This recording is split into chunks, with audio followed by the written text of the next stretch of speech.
Other video. Andhra Pradesh high court की judgment है ये, MSBR minerals versus Indian Bank on 10 सितंबर 2024 की जजमेंट की डेट है। तो ये जजमेंट इंपॉर्टेंट क्यों है? ये जजमेंट कॉन्ट्राडिक्टरी है इन अ वे, जो प्रोनेट्स की जजमेंट है उसको उसके अगेंस्ट में यूज करने के लिए। तो इफ कोई MSME फॉर्म है जिसको किसी बैंक ने बिना प्रॉपर रिवाइवल के, बिना प्रोसीजर फॉलो करे, उन्होंने NPA डिक्लेयर कर दिया हो किसी MSME को, अगर ऐसा होता है तो आप प्रोनेट्स को तो यूज कर सकते हैं। लेकिन मान लो आप बैंक की तरफ से हैं, तो अब आप प्रोनेट्स थोड़ी यूज करेंगे। तो अब आप उसका कॉन्ट्रडिक्शन ढूंढेंगे। इसका कॉन्ट्रडिक्शन ये है कि हमें ये प्रूव करना होगा कि ये जो MSME वाली जो फॉर्म है, जो ये स्मॉल मीडियम सेक्टर वाली जो फॉर्म है, जो भी बिजनेस है, जो भी बोरोवर है, उसने क्या नहीं किया फुलफिल। उसने टाइम पे ये नहीं बताया कि वो एक MSME है while the proceeding were before under the circumstances, कि ये फॉलो होने वाली हैं या फॉलो होने वाली हैं अंडर सरफासी एक्ट। और दूसरा, उन्होंने टाइमली इंश्योर नहीं किया, सारे प्रोसीजर्स नहीं हैं। मतलब ये है कहने का कि तो ये जो बोरोवर है इसने क्या नहीं किया। इसमें यहाँ जो बोरोवर है हमें ये प्रूव करना पड़ेगा कि इसने इन्फॉर्म नहीं किया बैंक को कि ये एक MSME स्टेटस के अंदर आता है। दूसरा, एंड जो इसमें सरफासी एक्ट्स में इन्होंने कहा कि इन्होंने चैलेंज नहीं किया। The borrower did not challenge the bank's action. Borrower है, he did not challenge the bank's action such as issuing notices and initiating recovery, SARFAESI act के अंदर। एंड दे रिमेन पैसिव, चुप रहे, और उन्होंने अप्रोच ही नहीं किया कोर्ट को, ना ही ट्रिब्यूनल को, टाइम के अंडर। तो ये इशू था, ये नहीं किया इन्होंने। तो कोर्ट ने ये बोला कि इफ कोई MSME जो है वो अपना स्टेटस जो है वो बैंक की अटेंशन में ना लाए टाइमली, और कब ना लाए, जब वो NPA की क्लासिफिकेशन हो रही हो और वो सरफासी एक्ट की प्रोसीडिंग्स में प्रोटेस्ट ना करे, बिना प्रोटेस्ट के चुप रहे, तो वो बाद में ये नहीं कह सकता कि इसको MSME का डिफेंस मिलना चाहिए। Number one. नंबर टू, तो to claim protection under MSME framework, a borrower must proactive asserts its status. जो बोरोवर है उसको अपना स्टेटस जो है वो बताना होगा। तो और ये जो है वो सिंपल प्रोटेस्ट है, in simple terms, to claim protection. अगर MSME में आपको प्रोटेक्शन चाहिए तो आपको MSME होने का प्रोएक्टिव एक्शन लेना पड़ेगा। आपको सामने से आना पड़ेगा, बताना पड़ेगा कि आप एक MSME में अंडर रजिस्टर्ड हैं, आपका स्टेटस ये है। और जो बैंक को चैलेंज करना पड़ेगा अर्ली स्टेज पे। इफ इट स्टे साइलेंट, अगर वो साइलेंट रहते हैं, इट रिलिंक्विशेस दैट प्रोटेक्शन, तो वो प्रोटेक्शन खत्म कर देते हैं। यही हुआ इस जजमेंट में। तो इस जजमेंट में यही बताया कोर्ट ने। वैसे तो प्रोनेट्स इसमें मेंशन है, बट ये डिस्टिंग्विश है प्रोनेट्स से।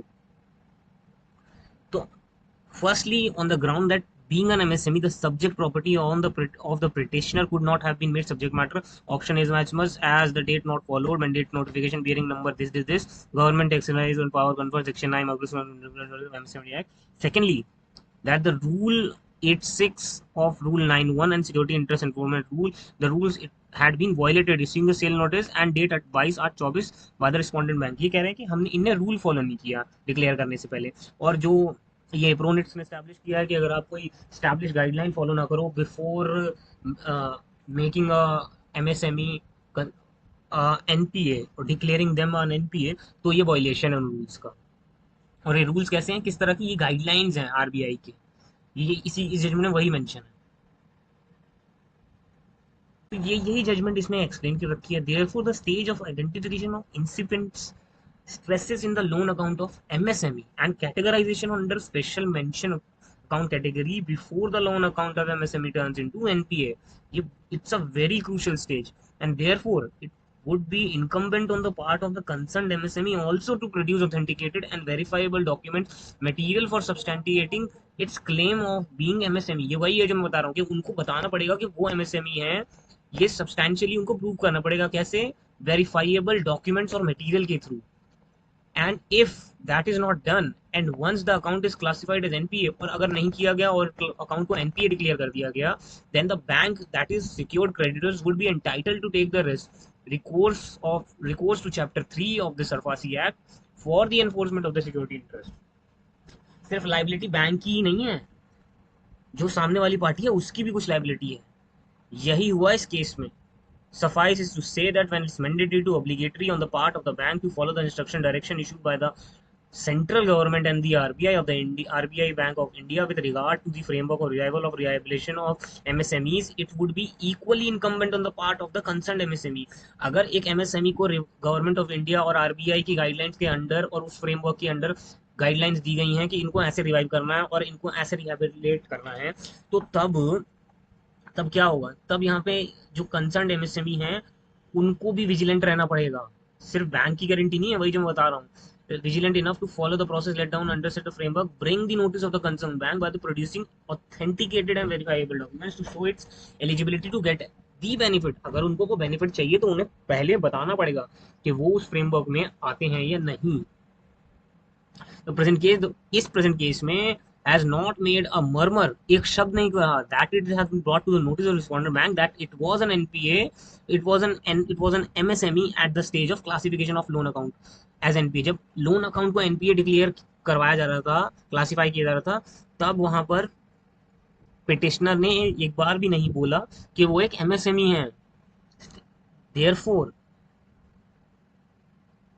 the loan account as NPA and had permitted the bank proceeded further and invoked the provision of Sarfasi, और फिर उन्होंने सरफासी एक्ट में प्रोविजन इन्वोक किया।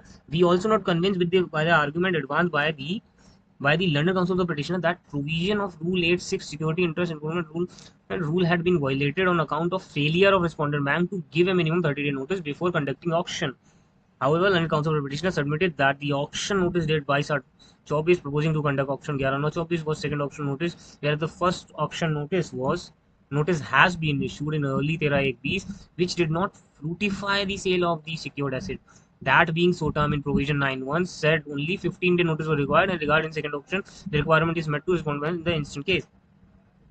लेकिन कोर्ट को एक कन्वीनियंटली नहीं लगा, ना सेटिस्फैक्टरी लगा, be that is may we do not find any merit in the petition, और उनको डिसमिस कर दिया without cost.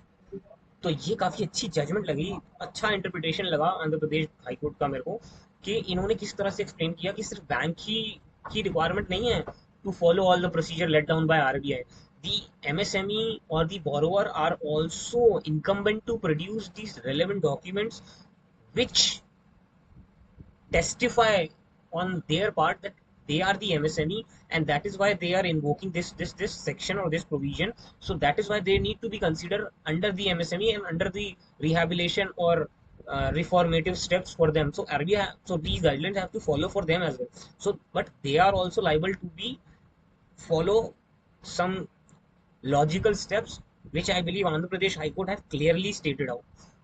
So yeah, this was the judgment, and I believe it would be helpful. I think you need to check one more thing, that this has been upheld or not from Supreme Court in other matters. Still then, and yeah, this is what the judgment is.